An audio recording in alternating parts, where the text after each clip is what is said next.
শুক্রবারে যখনই জুমার নামাজের আজান দেয়া হয় তখন দ্রুত আল্লাহকে স্মরণ করতে যাও। ফাসাউ ইলা যিকরিল্লাহ, আল্লাহকে স্মরণ করতে দ্রুত যাও। এই বিধানের মাধ্যমে এই পদ্ধতিকে বাস্তবায়ন করা হয়েছে। এখান থেকেই এই সূত্রপাত। এ কারণেই আমাদের বাস্তব অবস্থা আমি বলবো, জুমার খুতবা হলো সবচেয়ে বড় আমানা। এটা হলো সবচেয়ে বড় সম্পদ যেটা সব মসজিদেরই আছে। জুমার খুতবা এত শক্তিশালী, এত মর্মস্পর্শী হওয়া উচিত যে ব্যক্তি ইসলামের কোনো কিছুই জানে না সেও যেন এটা শুনে কেঁপে ওঠে। জুমার খুতবা এতটা উদ্দীপনাপূর্ণ এবং এত ভালো হওয়া উচিত যে কেউ ভীষণ পরিশ্রান্ত হলেও হাই তুলবে না। এটা একটা আমানা, সব মসজিদকে ভরসা করে এই দায়িত্ব দেয়া হয়েছে। আমাদের উচিত মানুষের কাছে আল্লাহর আয়াত পৌঁছে দেয়া।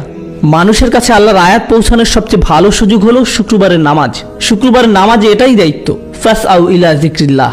আমাদেরকে বলা হয়েছে আল্লাহকে স্মরণ করতে দ্রুত যাও। কেনা বেচা বন্ধ করো। ওয়াজারুল বাই যালিকুম খায়রুল লাকুম ইন কুনতুম তা'লামুন। কিন্তু আজকাল কি ঘটে?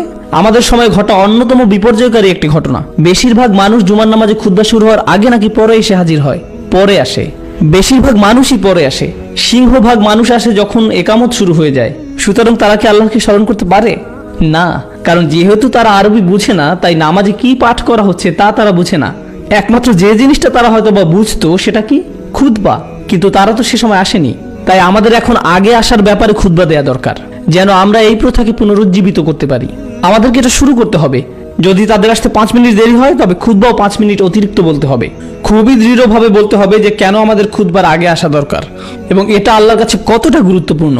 আমাদের জন্য তিনি এটাকে কতটা গুরুত্বপূর্ণ করেছেন যে আমাদের আল্লাহর স্মরণে দ্রুত যেতে বলেছেন এবং আমাদের কেনাবেচা বন্ধ রাখতে বলেছেন। তখন তোমরা যদি জানতে যে এটা করাই তোমাদের জন্য ভালো। তারপর আল্লাহ সুবহানাহু ওয়া তাআলা পরিশেষে মহানবী সাল্লাল্লাহু আলাইহি সাল্লামকে একটা উদাহরণ দিয়েছেন, ফাইযা কুদিয়াতিস সালাতু ফান্তাশিরু ফিল আরদ আবতাগু মিন ফাদলিল্লাহ।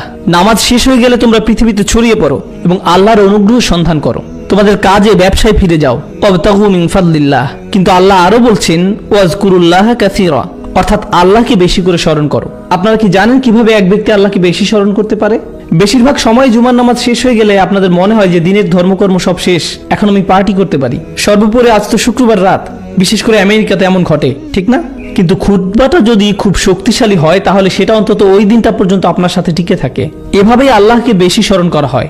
তাই আল্লাহ বলছেন, ওয়াজকুরুল্লাহ কাসীরা লাআল্লাকুম তুফলিহুন, যেন তোমরা সফলকাম হও। আল্লাহ যেন আমাদেরকে সফলকামদের মধ্যে একজন করেন। ওয়া ইযা রাউ তিজারাতান আও লাহওয়া।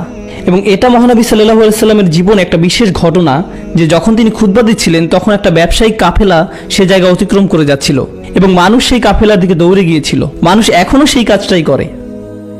তারা নামাজের সালাম দেয় এবং সালাম শেষ হওয়া মাত্র তারা খুঁজতে থাকে যে তাদের জুতাটা আসলে কোথায় আছে। তারা তাড়াহুড়া করে, দৌড়াও, খুব দ্রুত এখান থেকে বের হতে হবে। আমরা নিজেদের মধ্যে এই আচরণ গড়ে তুলেছি। তারা ব্যবসার দিকে তাড়াহুড়া করে যায়, তারা কুকা কাইমা, তারা ওই দিকে দৌড়ে গেল এবং আপনাকে দাঁড়ানো অবস্থায় রেখে। কুল মা ইনদাল্লাহি খায়র, তাদেরকে বলুন আল্লাহর কাছে যা আছে তা তুলনামূলকভাবে ভালো। আল্লাহর কাছে কি আছে? এমনকি আল্লাহ এটা বলেন নাই যে মহানবী সাল্লাল্লাহু আলাইহি সাল্লামের কাছে যা আছে তা তুলনামূলকভাবে ভালো। তিনি বলেছেন আল্লাহর কাছে যা আছে তা তুলনামূলকভাবে ভালো।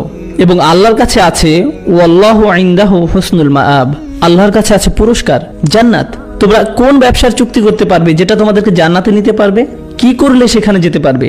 আসো তোমাদেরকে আরো ভালো কিছু দেখাই। কুল মা ইনদাল্লাহি খায়রুম মিনাল্লাহি ওয়া মিনাত তিজারা। এটা যে কোনো বিনোদন, যে কোনো সিনেমা যেটা শুরু হবে 2:45-এ আর জুমার নামাজ শেষ হবে 2:15-তে। সুতরাং আপনার কাছে আছে মাত্র 30 মিনিট সময় সিনেমা হলে যাওয়ার জন্য। এটা তার চেয়ে ভালো, যে কোনো বিনোদনের চেয়েও ভালো। অমিনাত তিজারা শব্দটি যে কোনো ধরনের ব্যবসায়িক কর্মকাণ্ডকে বোঝায়। আল্লাহু খায়রুর রাযিকিন। এবং দুশ্চিন্তা করো না, তোমাদের ব্যবসার কোনো ক্ষতি হবে না জুমার নামাজে আসার জন্য, কারণ আল্লাহ বলছেন আল্লাহ হলো প্রদানকারীদের মধ্যে সবচেয়ে ভালো। ও আল্লাহু খায়রুর রাযিকিন। মানুষ কেন জুমার নামাজ পড়ে তাড়াহুড়া করে ফিরে যাওয়ার জন্য? অনতি বিলম্বেই নামাজ ঠিকমতো শেষ না করেই, কারণ তারা ভাবে তাদের রিজিক কমে যাবে। আল্লাহ এখানে বলছেন আসো, আল্লাহ আরো ভালো প্রদানকারী, আল্লাহ সবচেয়ে ভালো প্রদানকারী। সুবহানাল্লাহ।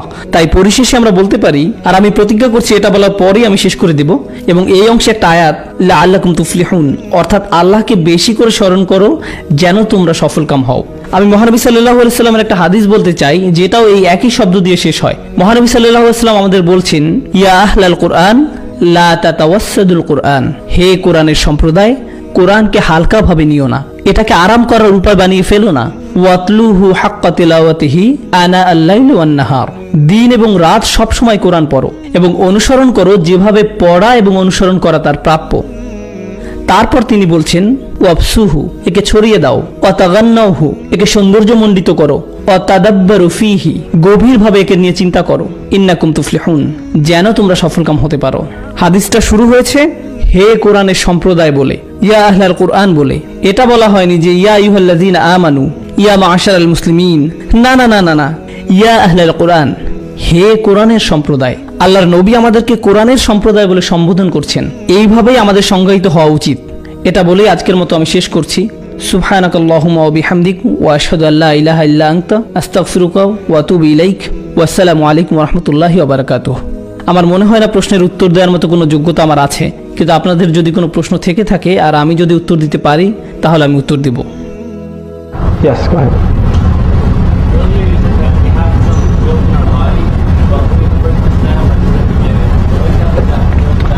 এটা শর্ত সাপেক্ষ।